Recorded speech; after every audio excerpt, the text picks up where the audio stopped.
Sziasztok, mi vagyunk az Urban Ifjak. Én Heisz Lukács vagyok. Én pedig Szaká Borostyán. A mai epizódban pedig a közbringákról lesz szó, és arról, hogy ti mit tehettek annak érdekében, hogy a településeteken hasonló közbringarendszer épüljön ki. A közbringarendszer ma már egy tény, és az önkormányzatok számára egy felismert jövő. Természetesen ennek van költségvonzata, és ez a költség nem kevés. Itt a telepítésnek jelentős költsége lehet. Azonban a megtérülés az nem csak a közvetlen megtérülési paramétereken keresztül, hanem sokkal hosszabb távú hatásokon keresztül jelenik majd meg. Az ott élők egészsége, komfortérzete, fiatalok és idősek számára egyaránt nagyon-nagyon fontos. Emellett nagyon drága közlekedési eszközöket tud kiváltani a kerékpár, kevesebb közösségi közlekedési eszközre lesz szükség az adott térségben. Az odalátogató turisták számára pedig egy kellemes és hasznos lehetőség a helyi mobilitásra. Elsőként lássuk, hogy működik ez a nagyvárosokban.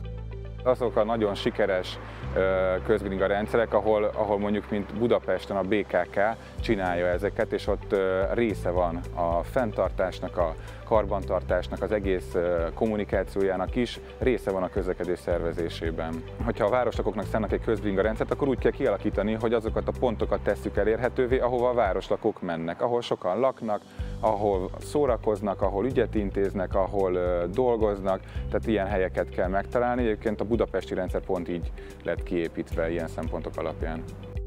De a Bubin kívül más ilyen rendszer is létezik Magyarországon, nem? Én hallottam olyat, hogy kisebb városok is hasonló közbringa rendszert építettek. Az Esztergomban működő EBI az első közbringa rendszer Magyarországon.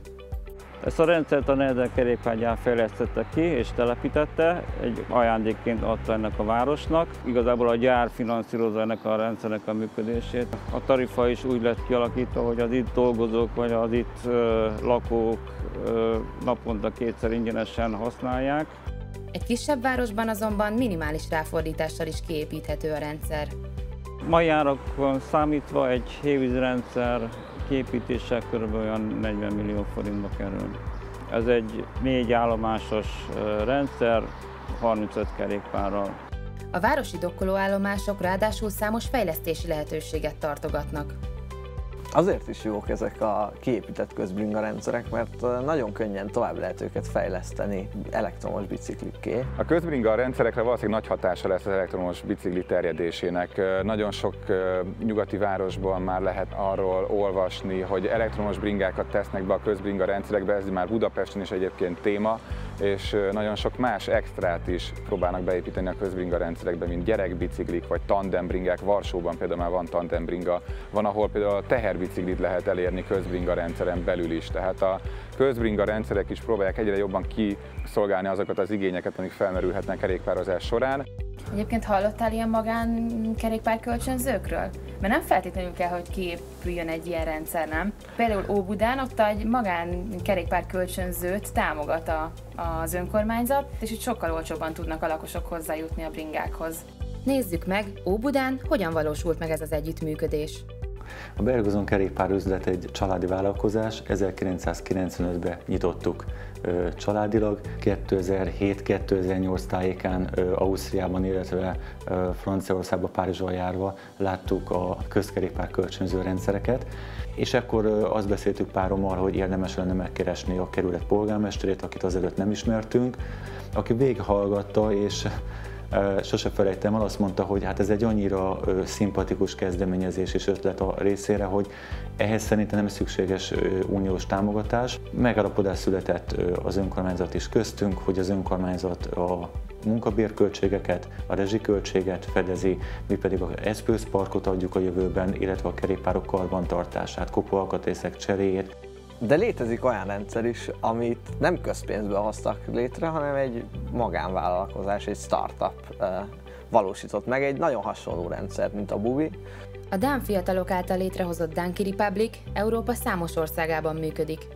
Egyedisége, hogy a kerékpárokat nem dokkolóállomásokról, hanem egy telefonos applikáció segítségével lehet kibérelni. Bike sharing doesn't have to be expensive. Because the assumption is that it's very expensive, because you need to put a lot of money in infrastructure, because you're building docking stations that are taking space and not accommodating other bikes, whereas private systems can accommodate all types of bikes.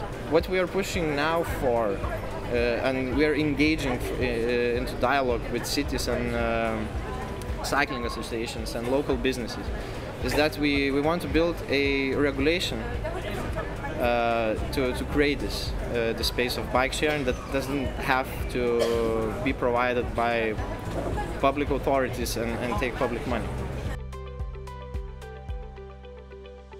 Ma a közbringák 4 fajtájával ismerkedtünk meg.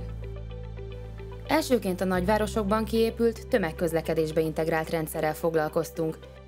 Kisvárosi rendszerekkel is találkoztunk, amelyek részben turisztikai céllal jöttek létre, mint például az esztergomi. Következőnek egy magánkerékpár kölcsönzőt ismerhettünk meg, amit önkormányzati támogatással valósítottak meg. Ez van Óbudán. Végül pedig egy olyan kerékpár kölcsönző hálózatot mutattunk be, amit Európa szerte nem közpénzből, hanem magánvállalkozásként működtetnek. Ilyen a Donkey Republic.